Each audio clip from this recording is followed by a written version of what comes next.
Bismillahirrahmanirrahim. Assalamu alaikum. Today we are going to start Unit 3 Variations, and the topic of our today's lesson will be ratio and proportion. We will cover pages 50 till 53. Summary of the lesson. Comparison of two quantities is called ratio, and comparison of two ratios is called proportion. Quote of the day. Success is a sum of small efforts repeated day in and day out. At the end of this lesson, students will be able to define and calculate ratio and proportion. Let's discuss ratio. A relation between two quantities of same kind measured in same units is called ratio, and if A and B are two quantities of same kind and B is not equals to 0, then the ratio of A and B will be written as A ratio B, and we also can write ratio in the form of fraction, that is A upon B. For example, if a soccer team wins 3 games and loses 2, then the ratio of games won to games lost is 3:2, and it can be written in form of fraction, that is 3 upon 2.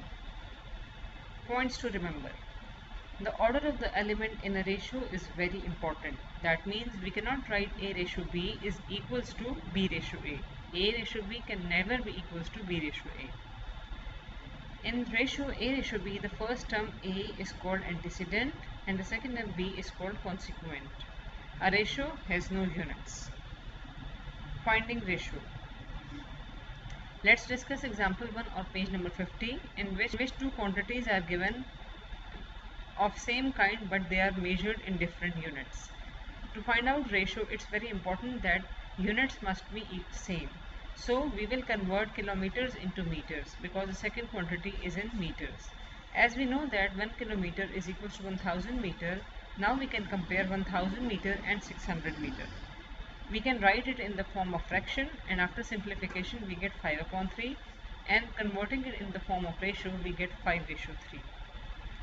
Now students, you have to do question number 1 all parts and question number 2 of exercise 3.1. Finding unknown if given ratios are equal. We will solve example number 2 on book page number 50. In this problem, we have to find out the value of A if the given ratios are equal. Since the given ratios are equal, therefore in the fraction form we can write like this. And by multiplying, cross multiplication, we get an equation, and on simplification we get the value of A, that is equal to 13, thus the given ratios are equal if A is equals to 13. Now students, you have to do question number 3 and 4 of exercise 3.1. Let's discuss another example, that is example number 3 on book page number 51. In this problem, if 2 is added in each number of the ratio 3:4, we get new ratio 5:6, and we have to find out the numbers. Since the ratio of the two numbers is 3:4, we will multiply each number of the ratio with x.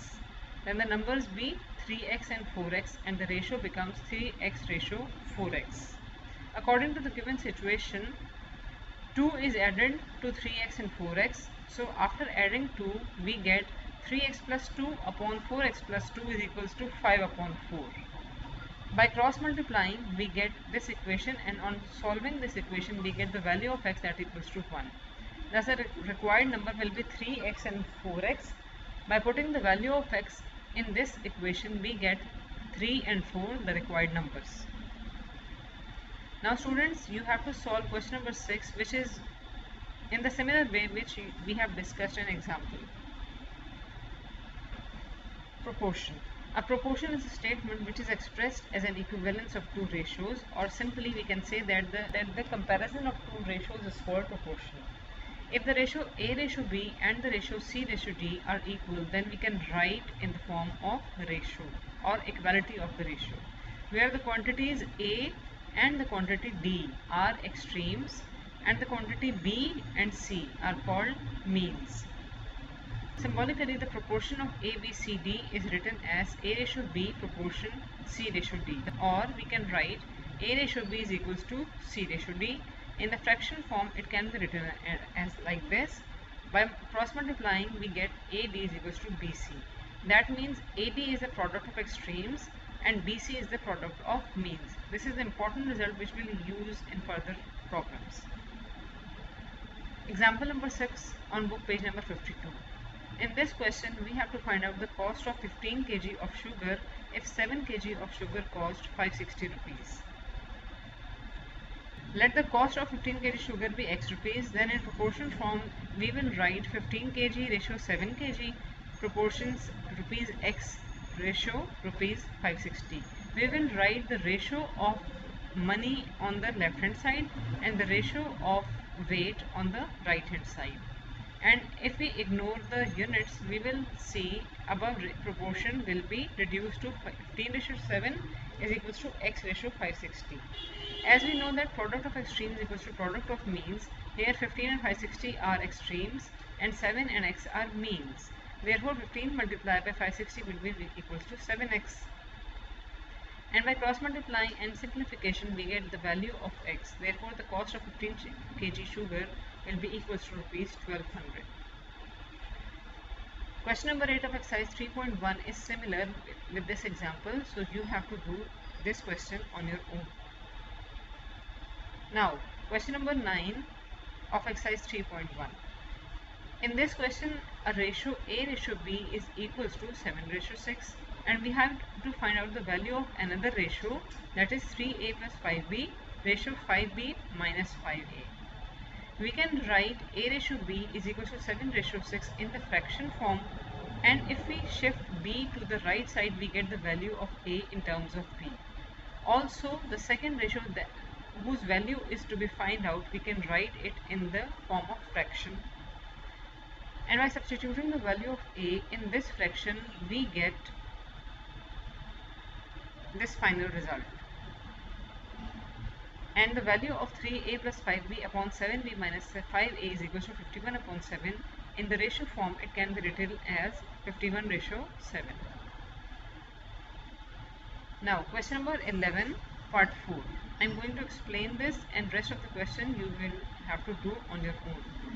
In this question equality of two ratios is given, that means proportion is given. As we know that the product of extreme is equals to product of means, therefore AD is equals to BC.